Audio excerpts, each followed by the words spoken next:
So Cardi B, she had took to Instagram to make a video about her position on what's going on with the protesters. And I want you to hear the clip of what Cardi B is stating.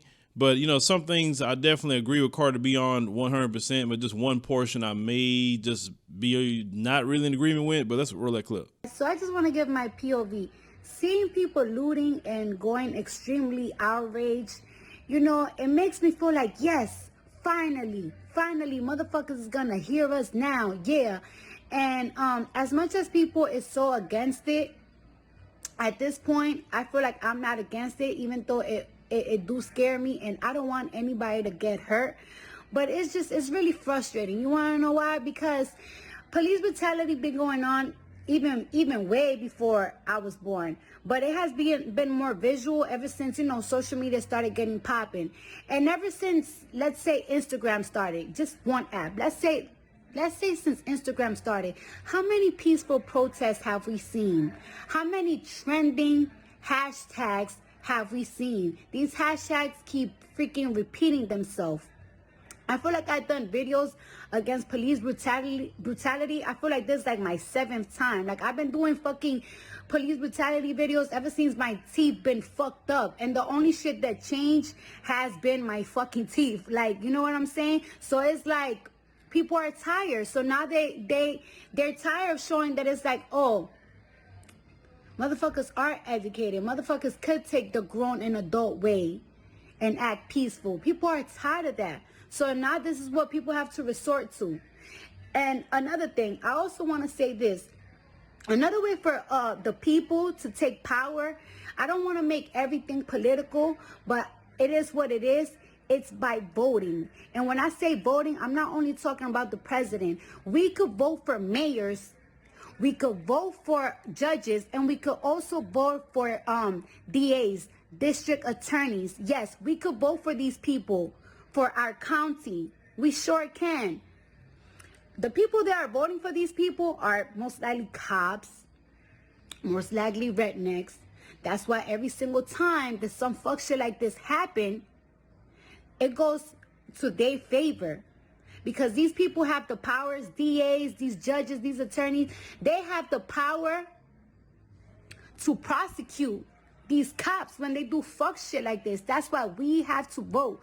We have to be aware when these elections are going on. We have to be aware and inform ourselves of these people that are in power. That you think because they're not a senator, or they're not a governor, or they're not a president, they don't have no power, but they have power where you live at. And that's a fact. So that first part that she said is like, yeah, they gonna hear us now. I mean, that's really how most people feel about it, at least within our community, because when we was taking the knees, that we talked about before, we just had the hands up, don't shoot. You know, they were just mocking and saying, oh, you guys, it's a better way to protest than taking a knee. You know, there's always a better way to protest. No matter how peaceful it is, always a better way. Basically, a better way for them is to don't say nothing at all. Just continue to live as a 5th-class citizen. It's okay to just keep killing black folks, whether you are police or whether you are just some random racist in Georgia that shoots a black man in the chest for jogging in the neighborhood. That's just really how it's supposed to be.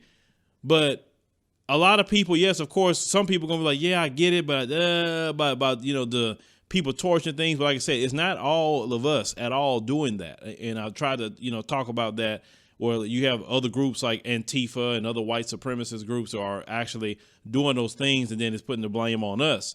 Because I've seen the videos of it. I was literally watching it many times over the weekend. You know, these different groups and how they're starting things. Okay.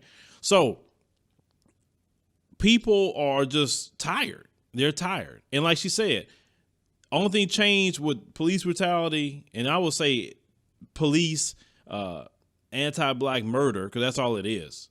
I don't even want to say brutality. She said only thing that changed was her teeth. Yeah. That's the only thing that's going to change. Your teeth, anybody else's teeth. That's the only thing that's going to change. Because with this system, and I tell people, it's not made for us, period. The system doesn't value black people whatsoever. The only reason they like you is if you can entertain them, like Cardi B entertains them. So that's fine. If you could run a football, if you could shoot a basketball, If you anything you could do with entertainment, they're cool with that. Okay. Now she mentioned the voting. The politicians only will respond to how the people move. Okay. Trust me on this. The politicians right now are sitting down looking at all of this and saying, shoot, what are we going to do? Because if they know if they say the wrong thing or they make the wrong move, that anger could turn toward them. So the politicians are going to start making, if this stay consistent, this kind of anger and this kind of outrage and this kind of loss of money, because they're losing a lot of money right now. If it stays consistent, the politicians are going to have to make changes. You don't really make change a lot of times at the voter box. That's what they tell you. Listen, we have been voting for a long time and our condition has not changed. Like Cardi B said, the only thing changed was her teeth, right? Hashtag after hashtag after hashtag. No, what you're seeing now makes change. That's going to make change when you go to the quote unquote voter booth. That's either going to get people to run that's possibly going to do something, or it's going to make the people who's been there, I better change my tune, or they're going to come after me. I don't want them showing up to my office ready to destroy it. You get what I'm saying? So we'll see what happens. But, Cardi said at the beginning, that's how, when all this first started off, I was like, well, you know what? Hey, we took knees for so long. I mean, shoot. Well, people going to do what they got to do. Their voices are being heard now. Because before, when it was peaceful, nobody wanted to hear us at all. Calling us all kind of names and threatening us and everything else when it was peaceful. So, like I said, they killed Martin Luther King with violence, right? These same people that talk about the looting, they looted Black Wall Street. They looted that place when they were trying to when they burned that to the ground. They were looting. Do the research. Everywhere they go, they looted the continent of Africa. They looted the people, like literally my ancestors. Brought my ancestors over here. That's looting, okay? Stole a lot of the wealth in Africa. You can look in the UK. All the gold reserves come from the continent of Africa. Looting. That's why the UK pound is stronger. So these people are the last ones that are going to tell me about, and my people, about looting and violence. When your whole system has been built off of looting and violence, please. But let me comment on this thing about the situation with Cardi B and her position on everything. Like I said, I can't really disagree with Cardi B on a whole lot on this, except the voting part, because these politicians have contributed to a lot of the problem as well by not doing anything against the police, the DAs, the judges, the mayors, the city council, etc. They're part of the problem too, but maybe they'll listen to the people now.